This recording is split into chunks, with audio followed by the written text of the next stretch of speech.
140 करोड़ आबादी है अपने देश की। उसमें से 88 करोड़ लोग इंटरनेट रोज यूज करते हैं। 4G, 5G इंटरनेट से लेकर ब्रॉडबैंड तक ये सब आपके स्मार्टफोन में इंटरनेट सर्विस देते हैं, जिसकी मदद से आप पूरी दुनिया से कनेक्टेड रह पाते हो। पर इन सभी चीजों की अपनी एक लिमिटेशन है और वो है स्पीड। ये सभी सर्विस एक खास स्पीड तक ही लिमिटेड हैं और इनसे ज्यादा ऊपर जाना लगभग इम्पॉसिबल ही है। वायरलेस नेटवर्क की अपनी एक लिमिटेशन है, तो वायर्ड नेटवर्क भी एक लिमिट तक ही हमें कवरेज दे सकता है। दूसरा, आपके स्मार्टफोन में लगे हार्डवेयर की भी एक थ्योरेटिकल लिमिट होती है। आप कितने भी फास्ट इंटरनेट को कनेक्ट कर लें, पर वह आपके डिवाइस की मैक्सिमम सपोर्टेड स्पीड जितनी ही स्पीड दे सकता है। पर आखिर इन सभी डिवाइसेस की और इंटरनेट की लास्ट लिमिट क्या है? क्या हम इनसे डेटा को अपनी मनमानी स्पीड से ट्रांसफर कर सकते हैं? क्या एक सेकंड में लाखों गीगाबाइट डेटा एक डिवाइस से दूसरे डिवाइस में ट्रांसफर किया जा सकता है? आखिर इंटरनेट की अब तक की खोजी गई फास्टेस्ट स्पीड क्या है, और अगर वह आपको मिल जाए तो क्या होगा?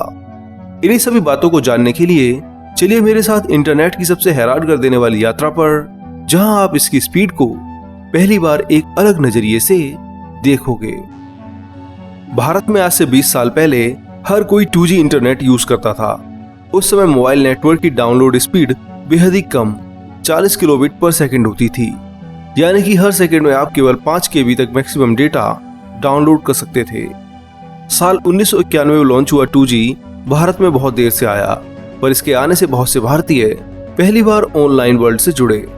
इस नेटवर्क में आगे बहुत सुधार हुआ और फिर 2G एज आया, जिसकी मैक्सिमम स्पीड 384 kbps थी, यानी आप एक सेकंड में इससे मैक्सिमम 48 KB डेटा को ही डाउनलोड कर सकते थे। डेटा के एक बिट में 1 बाइट होती है, इसलिए इंटरनेट की जो भी स्पीड होती है उसे आप 8 से डिवाइड कर दो तो वह उसकी बाइट में रियल डाउनलोड स्पीड बता देगा। खैर, 2G के बाद भारत 3G की ओर आया, यानी third generation mobile network. Europe में यह साल 2001 में ही लॉन्च हो गया था, पर भारत में यह पहली बार साल 2008 में आया। इसकी शुरुआती स्पीड 384 kbps थी, पर धीरे धीरे इसके कई वर्जन आए, जैसे कि 3G HSPA, जो कि 3G का ही अपग्रेडेड वर्जन था, जिसकी स्पीड 7.2 मेगाबिट्स पर सेकंड थी और कहीं तो 7.2 Mbps। इस स्पीड पर आप हर सेकंड करीब 0.9 MB तक डेटा डाउनलोड कर सकते थे। उसके बाद HSPA प्लस, जिसे 3.75 GB कहते हैं, इस मोबाइल नेटवर्क प्रोटोकॉल पर आपको मैक्सिमम डाउनलोड स्पीड 21.1 Mbps मिलती थी। हालांकि रियल लाइफ में आपको ये मैक्सिमम स्पीड कभी नहीं मिल पाती थी। कई तरह के सिग्नल लॉस, कंजेशन यानी एक ही समय पर बहुत लोगों का इंटरनेट यूज करना और इंटरफेरेंस के कारण 3G की एवरेज स्पीड 3 Mbps ही रहती थी। इसको और इम्प्रूव किया गया और फिर साल 2012 में 4G आया, पर ये जिस फ्रीक्वेंसी पर काम करता था उसके लिए अलग से डिवाइस बनाई गई। 3G फोन 4G को सपोर्ट नहीं कर सकता है, पर 4G फोन 3G और 2G सभी नेटवर्क प्रोटोकॉल को सपोर्ट कर पाता है। बात करें इसकी स्पीड की, तो ये थ्योरेटिकल 100 Mbps की स्पीड उन यूजर्स को देता है जो लगातार ट्रैवल करते हैं या फिर एक टावर से दूसरा टावर चेंज करते हैं। वहीं अगर कोई यूजर स्टेशनरी है और 4G टावर की क्लियर रीच में है तो उसे 1 गीगाबिट्स पर सेकंड यानी 1000 Mbps की स्पीड मिलती है। हालांकि ये स्पीड थ्योरेटिकल है, यानी अगर सब कुछ सही हो तभी इन्हें अचीव किया जा सकता है, पर प्रैक्टिकल लाइफ में हमें 4G की इतनी स्पीड कभी नहीं मिलती है और इस बात को आप भी जानते ही होंगे। इसी स्पीड को और ज्यादा ठीक करने के लिए और नेटवर्क कंजेशन को कम करने के लिए साल 2022 में इंडिया में 5G लॉन्च होता है। काफी हाई फ्रीक्वेंसी पर काम करने के कारण इसकी नेटवर्क स्पीड बहुत ज्यादा होती है, पर हाई फ्रीक्वेंसी के कारण कई बार 5G को कम कवरेज भी मिलती है, इसलिए इसे कई तरह के बैंड में यूजर्स को दिया जाता है। इसका लो बैंड बहुत ज्यादा कवरेज देता है, लेकिन इसकी मैक्सिमम स्पीड 250 Mbps के पास होती है, यानी एक 4G प्लस नेटवर्क के बराबर। वहीं इसका मिड बैंड हमें हाई स्पीड और अच्छी कवरेज देता है। मिड बैंड उन शहरों के लिए है जहां 5G के टावर काफी हैं। सबसे ज्यादा इसी बैंड में 5G चलता है और यहाँ आपको maximum speed 1 gigabits per second यानी 1000 Mbps तक आसानी से मिल सकती है, बस आप टावर के परफेक्ट लाइन ऑफ साइट में हो। वहीं 5G नेटवर्क का सबसे खतरनाक बैंड यानी हाई बैंड, जो कि 71 गीगाहर्ट्ज की फ्रीक्वेंसी तक काम कर सकता है, 20 गीगाबिट्स पर सेकंड यानी 20 जीबीपीएस की मैक्सिमम स्पीड हमें दे सकता है। इस स्पीड पर आप 1 सेकंड में करीब 2.5 जीबी तक का डेटा डाउनलोड कर सकते हो। पर हाई फ्रीक्वेंसी के कारण इसकी रेंज बहुत ही ज्यादा शॉर्ट हो जाती है। इस हाई फ्रीक्वेंसी पर यह किसी बिल्डिंग तक को पेनिट्रेट नहीं कर सकती है, यानी आप इस 5G हाई बैंड को केवल टावर के आसपास ही चला सकते हो। आपके कमरे में इतनी स्पीड आपको कभी नहीं मिलने वाली है। हाई फ्रीक्वेंसी पर डेटा पैकेट्स बहुत तेज ट्रांसमिट होते हैं। इसके कारण इसकी बैंडविड्थ भी बढ़ जाती है, जिससे एक पर्टिकुलर टाइम में काफी ज्यादा डेटा ट्रांसमिट हो पाता है। इसी वजह से हाई बैंड 5G अब तक का सबसे फास्ट मोबाइल नेटवर्क माना जाता है। फिलहाल अभी इस पर काम चल रहा है, पर भविष्य में हम इसे भी कमर्शियली मार्केट में हर किसी के पास देख पाएंगे।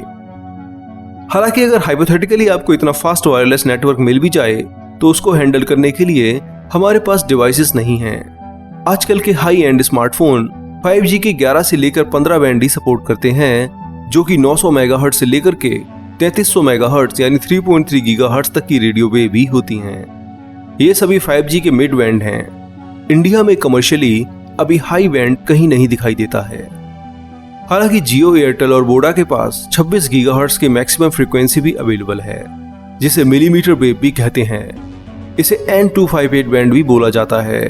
इसकी स्पीड की बात करें तो ये 5 गीगाबिट्स पर सेकंड तक की स्पीड को आसानी से छू सकती है, यानी 1 सेकंड में आप 600 MB से ज्यादा डेटा को डाउनलोड कर सकते हो। पर फिलहाल ये किसी भी इंडिया में बिकने वाले स्मार्टफोन में अवेलेबल नहीं है, इसलिए हम इसे यूज नहीं कर सकते हैं।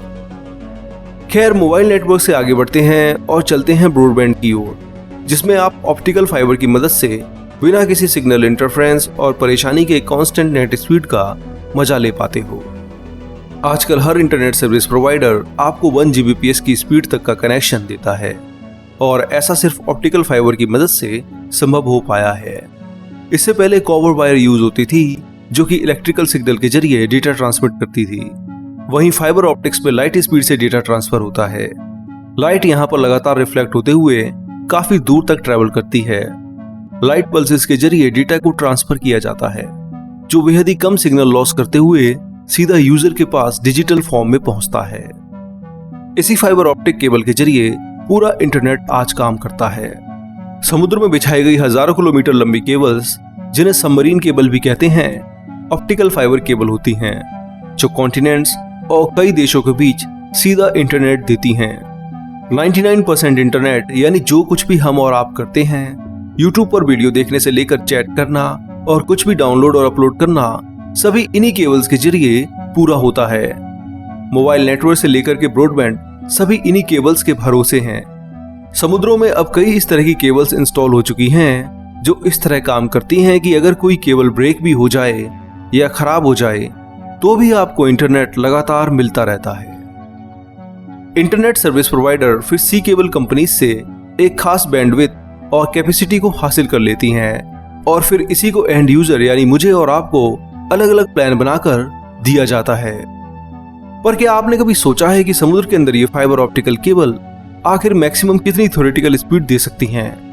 हम 1 सेकंड में इनकी फुल स्पीड से कितना डेटा डाउनलोड कर सकते हैं, और क्या इनसे भी तेज इंटरनेट स्पीड को स्मॉल स्केल पर भी हासिल किया जा सकता है?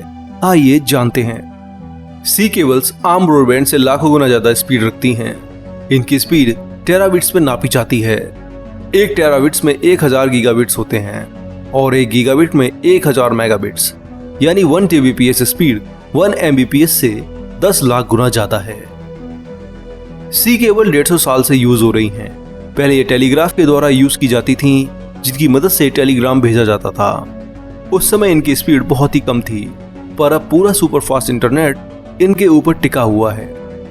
मॉडर्न सी केबल की बात करें तो इनकी स्पीड बहुत ही खतरनाक है। अप्रैल 2018 में अटलांटिक ओशियन में 6644 किलोमीटर लंबी सबमरीन केबल डाली गई। इसका नाम मारिया था। इसे फेसबुक और माइक्रोसॉफ्ट ने मिलकर डिजाइन किया था। इसकी स्पीड और कहीं तो कैपेसिटी की बात करें तो वह 200 टेराबिट्स पर सेकंड है। अगर आप इसे सीधा अपने किसी एडवांस डिवाइस में कनेक्ट कर लो तो इसकी मदद से आप हर सेकंड 25,000 GB तक डेटा डाउनलोड कर सकते हो।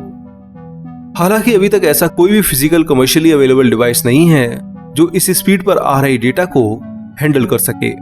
अब तक की सबसे फास्ट स्टोरेज डिवाइस भी केवल 15 GB पर सेकंड तक के ही डेटा को प्रोसेस कर सकती है। अगर आप इसे वाईफाई से कनेक्ट कर लेते हो तो हमारा लेटेस्ट वाईफाई, जिसे वाईफाई 7 कहते हैं, वो भी मैक्सिमम 40 गीगाबिट्स पर सेकंड तक ही डेटा ट्रांसफर कर सकता है। यानी आप इसके जरिए भी केवल 5 GB पर सेकंड तक की डाउनलोड स्पीड हासिल कर पाओगे, जो कि बहुत ही कम है। हर सेकंड 25,000 GB डेटा को सीधा प्रोसेस करना शायद सुपर कंप्यूटर्स के बस की भी बात नहीं है। पर समुद्री केबल यहीं तक नहीं रुकती हैं। अब तक की सबसे फास्ट सी केबल, ये केबल यूएसए को यूके से जोड़ती है और अटलांटिक ओशियन में आती है। इसकी कैपेसिटी यानी स्पीड मारिया से भी 2 गुना है। यानी ये एक बार में 400 टेराबिट्स पर सेकंड की स्पीड में डेटा को भेजने की दम रखती है। इसकी मदद से आप एक सेकंड में 50,000 GB और कहीं तो 50 TB डेटा डाउनलोड कर सकते हो, जो सच में हैरान कर देता है। हालांकि ये इनकी थ्योरेटिकल कैपेसिटी है। ये सभी स्पीड केवल शॉर्ट रेंज में पॉसिबल हो पाती हैं। 6000 किलोमीटर के लंबे रूट पर लगातार इस कैपेसिटी से डेटा ट्रांसफर नहीं हो सकता है, क्योंकि डेटा लॉस होने की संभावना बनी ही रहती है। खैर, ये तो बात थी सी केबल्स की, पर वैज्ञानिकों ने अपनी लैब में भी इनके बराबर स्पीड ऑप्टिकल फाइबर में अचीव की है। पिछले महीने ही एस्ट्रॉन यूनिवर्सिटी के रिसर्चर ने 301 टेराबिट्स पर सेकंड की स्पीड अचीव की। हालांकि ये सी केबल से थोड़ा कम है, पर स्मॉल स्केल पर ये बहुत ही ज्यादा ही स्पीड है। कमाल की बात यह है कि ये सब इन लोगों ने कमर्शियली होम और ऑफिस में यूज होने वाले फाइबर नेटवर्क पर ही करके दिखाया है। ये सब उन्होंने कैसे किया और फाइबर नेटवर्क के किस बैंड पर जाकर के स्पीड आपको भी मिल सकती है, इसके बारे में इस वीडियो के अगले पार्ट में बताऊंगा। फिलहाल हम पहले इस स्पीड को एनालाइज कर लेते हैं। 301 टेराबिट्स स्पीड पर आप एक सेकंड में 37,000 GB डेटा डाउनलोड कर सकते हो। दूसरे स्केल पर कहें तो एक सेकंड में आप 1800 4K HDR मूवीज के जरिए डाउनलोड कर सकते हो। यह आपके होम ब्रॉडबैंड से भी 48 लाख गुना तेज है। पर फिलहाल ऐसा कोई डिवाइस इस दुनिया में नहीं है जो इतनी तेज डेटा को स्टोर कर सके। आपकी SSD यानी स्टोरेज डिवाइस आपको यहाँ बोटलनेक देगी, इसलिए शायद इस नेटवर्क पर आपका कंप्यूटर बंद भी हो सकता है। हालांकि यह स्पीड भी तोड़ी जा चुकी है। नवंबर 2023 में वैज्ञानिकों ने 22.9 पेटाबिट्स पर सेकंड की स्पीड फाइबर ऑप्टिक्स की मदद से हासिल की थी। ये सच में बहुत ज्यादा स्पीड है, यानी एक सेकंड में 28 लाख GB डेटा ट्रांसमिट करना। हालांकि ये स्पीड केवल 13 किलोमीटर तक ही टिक सकी, उसके बाद ये ड्रास्टिकली कम हो गई। इसलिए इस पर रिसर्च आज भी चल रही है।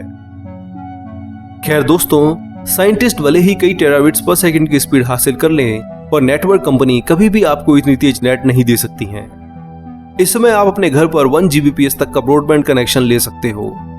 ये हालांकि हाई बैंड 5G के बराबर है, पर यह सबसे स्टेबल नेटवर्क है। भविष्य में आप टेराबिट्स पर सेकंड की स्पीड को शायद यूज कर पाओ, पर फिलहाल हमारे लिए एक साइंस फिक्शन की तरह है। इतनी तेज स्पीड पर क्या क्या हो सकता है, इसकी हम कल्पना भी नहीं कर सकते हैं। इस स्पीड पर AI से लेकर के वर्चुअल रियलिटी सब कुछ बहुत एडवांस हो जाएगा। दुनिया जो आज भी बहुत बड़ी लगती है, वो और भी ज्यादा छोटी हो जाएगी। ये सोचने में ही डरावना लगता है। फिलहाल दोस्तों, इस वीडियो में इतना ही।